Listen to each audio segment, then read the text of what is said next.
kayo ulit. Tatahimik na po ulit yung bahay nyo. Ilipat na din naman kami ng bahay at iba na yung titira dito. Kailan po kayo aalis? Aalis na kami mamaya.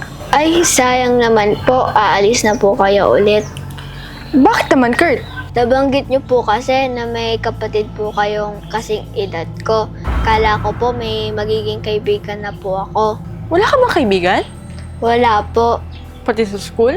Wala po. Nilalayuan din po kasi ako sa eskwelahan. Dahil daw po mukha daw po ako lampa dahil mapayat ako.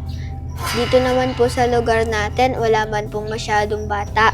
Kawawa ka naman pala. Hayaan mo, papakilala na lang kita sa mga kapatid ko. Sure ako, makakasundo mo sila. Ah! Talaga po! Salamat po! Oo, alika, pasok ka.